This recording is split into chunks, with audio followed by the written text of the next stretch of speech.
Aqui em Ribeirão, antes da USE ser criada, por iniciativa do professor Jaime e do seu Papa, que eram os dois líderes do movimento espírita aqui, né?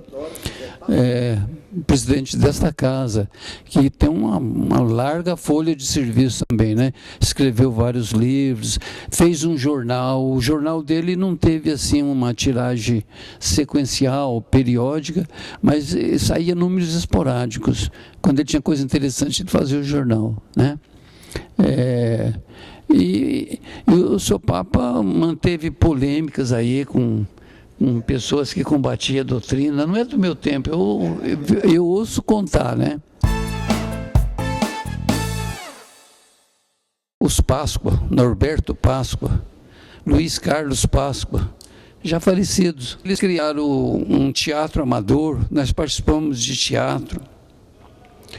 Depois, Jaime Monteiro de Barros, eu morava em Mococa e fiquei conhecendo lá dois rapazes de Mococa que estudavam odontologia aqui em Ribeirão.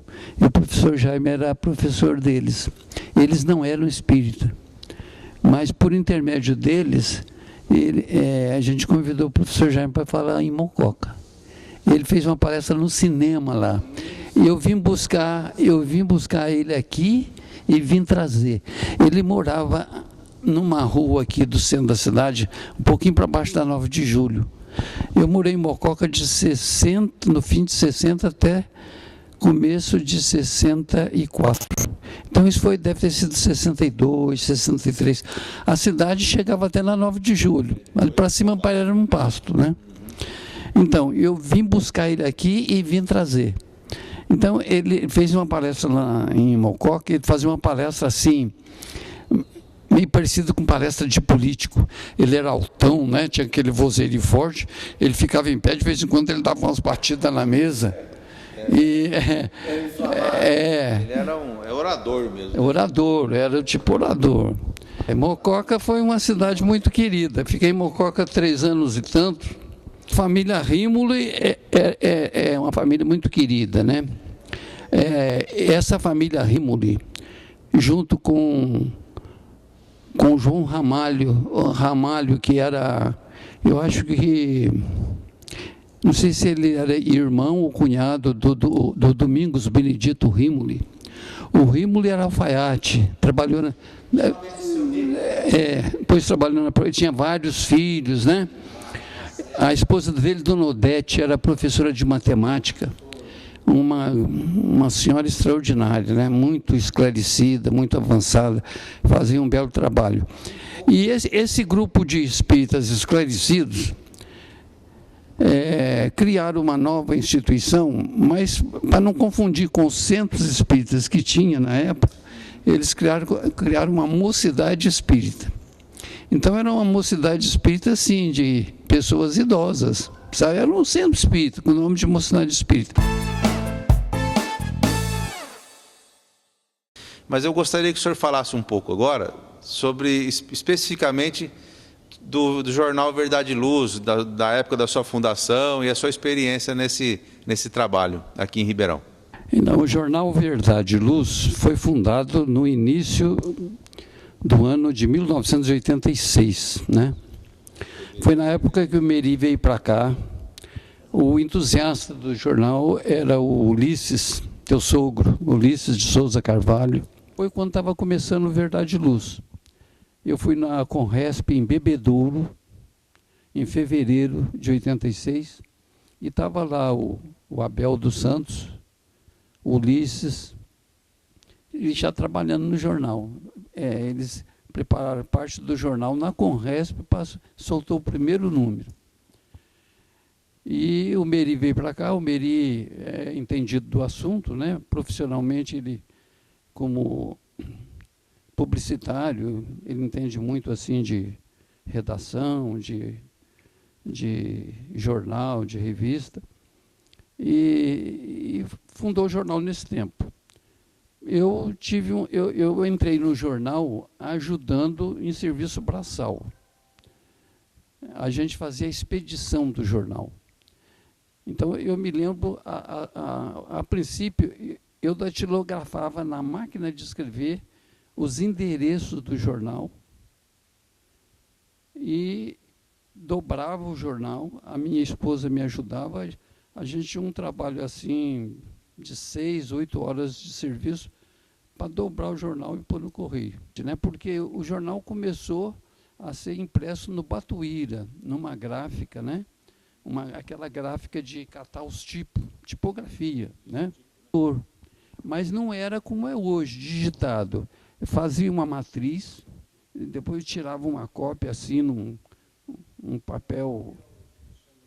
Tinha um conselho de redação que criou seções. Então tinha o enfoque evangélico, que era a cargo do Abel. Tinha o enfoque filosófico, que era a cargo do professor Jaime. E o científico, que era a cargo do Ari Nogueira, que foi para São José dos Campos.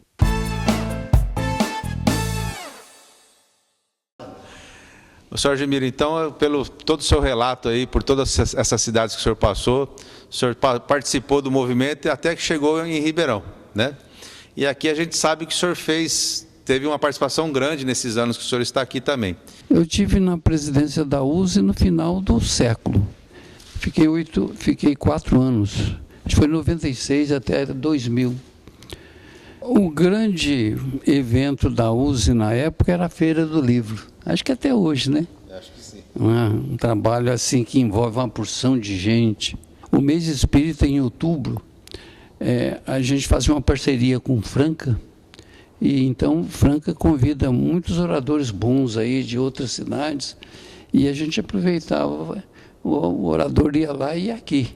E nós tivemos aqui, nesse período, o Congresso Estadual. Nós fizemos também um entrosamento bom com o Miguel de Jesus na época, que o Miguel de Jesus que programa as palestras do Divaldo no Estado, né? E o Divaldo veio aqui, você deve se lembrar, várias vezes para fazer seminário, né? Fez seminário ali, ele fez aqui na Cava do Bosque, fez palestras lá no Ipanema, nesse centro de convenções do HC, ali na Bernardino de Campos, um seminário com cerca de 1000 pessoas, né?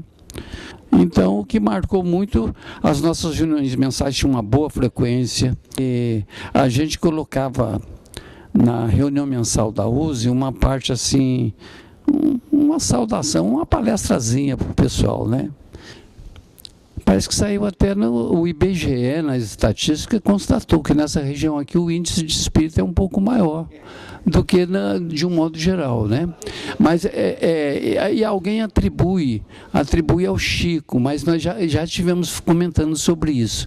E a conclusão que se chegou é que essa influência toda aqui, esse sucesso da doutrina, é graças ao Eurípides Barçanufo. A biografia de Eurípides Barçanufo também é uma coisa extraordinária, né? Então, o trabalho de unificação é muito importante.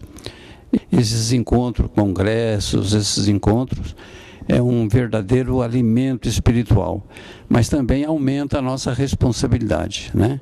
Então, vamos pensar isso. Uma vez o Chico Xavier disse que os espíritas estavam desencarnando mal, porque nós estamos aqui na Terra e acabamos recebendo a influência do meio e vivendo mais ou menos do jeito que todo mundo vive, né? Dando mais, às vezes, preferência, mais valor nas coisas transitórias do que nos valores perenes, né? E quando a gente desencarna, a gente percebe que poderia ter feito muito mais do que fez. Então, nós precisamos pensar muito nisso, né? Que Jesus nos abençoe a todos.